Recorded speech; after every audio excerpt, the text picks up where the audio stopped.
ಕೂಡಿಕೊಂಡು ಗೋವಾ ರಾಜ್ಯದಲ್ಲಿ ಹರಿತಕ್ಕಂಥ ಒಂದು ಮಾಂಡವಿ ಅಂತಕ್ಕಂಥ ನದಿ, ಆ ನದಿಯಿಂದ ನಿರ್ಮಿತವಾಗಿರ್ತಕ್ಕಂಥ ಒಂದು ಪ್ರಸಿದ್ಧ ಜಲಪಾತ. ಆ ಜಲಪಾತದ ಹೆಸರು ದೂದ್ ಸಾಗರ್ ಅಂತಕ್ಕಂಥ ಜಲಪಾತ. ಆ ಜಲಪಾತ ವಿಶೇಷವಾಗಿ ಜಲಪಾತದ ಹೆಸರು ದೂದ್ ಸಾಗರ್ ಇರ್ತಕ್ಕಂಥ ಜಲಪಾತ. ಹಾಗಾದ್ರೆ ಈ ಜಲಪಾತ ಯಾವ ನದಿಯಿಂದ ನಿರ್ಮಿತವಾಗಿದೆ ಅಂತಂದ್ರೆ ಮಾಂಡವಿ ಅಂತಕ್ಕಂಥ ಒಂದು ನದಿಯಿಂದ ನಿರ್ಮಿತವಾಗಿರ್ತಕ್ಕಂಥ ಜಲಪಾತ.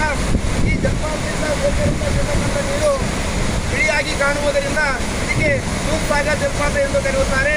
ವಿಶೇಷವಾಗಿ ಈ ಜಲಪಾತ ಮೇಲುಗಳಿಂದ ಬೀಳತಕ್ಕಂಥ ನೀರು ಸುಮಾರು 1017 ಫೀಟ್ ಎತ್ತರದಿಂದ ಈ ನೀರು ಮೇಲ್ಗಡೆಯಿಂದ ಕೆಳಗಡೆ ಬೀಳುತ್ತದೆ.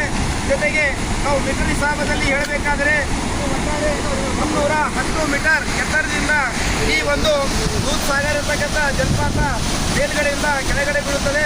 ಇದು ವಿಶೇಷವಾಗಿ ಪಶ್ಚಿಮ ಘಟ್ಟಗಳಲ್ಲಿ ಬರ್ತಕ್ಕಂಥ ಒಂದು ಪ್ರಸಿದ್ಧ ಜಲಪಾತ.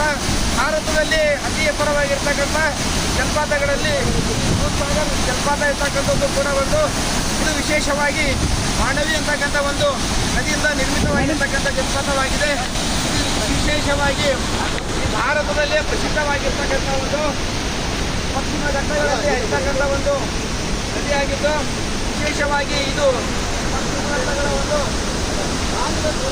ಆಗಿರ್ತಕ್ಕಂಥ ಈ ದೂದ್ ಸಾಗರ್ ಜಲಪಾತ ಅತ್ಯಂತ ಪ್ರಸಿದ್ಧವಾಗಿದ್ದು, ಬಹಳಷ್ಟು ಜನ ಈ ಒಂದು ದೂದ್ ಸಾಗರ್ ಜಲಪಾತ ನೋಡಲು ಬಂದು ತಮ್ಮ ಒಂದು ಸಂತೋಷ, ಹುಮ್ಮಸ್ಸು, ಆನಂತರ ಈ ಪ್ರಕೃತಿ ಸೌಂದರ್ಯವನ್ನು ಸವಿದು ತಮ್ಮ ಆರೋಗ್ಯ, ಆನಂತರ ಜೀವನದಲ್ಲಿ ಸಂತೋಷವಾಗಿರ್ತಕ್ಕಂಥ ಹಲವಾರು ಸುಖದ ಒಂದು ಅನುಭವವನ್ನು ಈ ದೂದ್ ಸಾಗರ್ ಜಲಪಾತದಿಂದ ಅವರು ಪಡೆಯುತ್ತಾರೆ.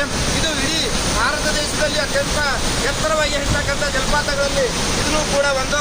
ಅದರ ಜೊತೆಗೆ ಪ್ರಪಂಚದಲ್ಲಿ ಇರ್ತಕ್ಕಂಥ ಪ್ರಸಿದ್ಧ ಜಲಪಾತಗಳಲ್ಲಿ ಕೂಡ ಈ ದೂದ್ ಸಾಗರ್ ಅಂತಕ್ಕಂಥ ಒಂದು ಜಲಪಾತನೂ ಕೂಡ ಒಂದು.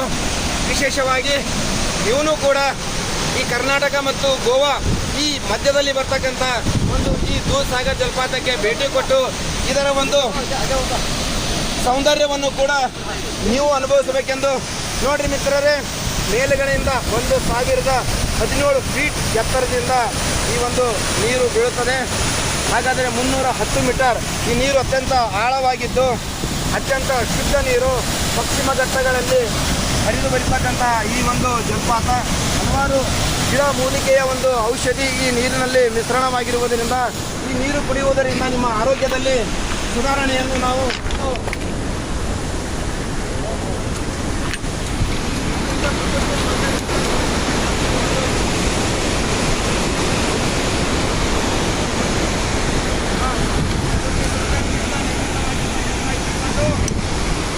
ಜಲಪಾತದಿಂದ ಹಲವಾರು ಇಲ್ಲಿ ಮಂಕಿಗಳು, ಬಿಳಿ ಬಣ್ಣದ ಒಂದು ಮಂಕಿಗಳು ಕೂಡ ತಮ್ಮ ಜೀವನವನ್ನು ಸಾಗಿಸುತ್ತವೆ.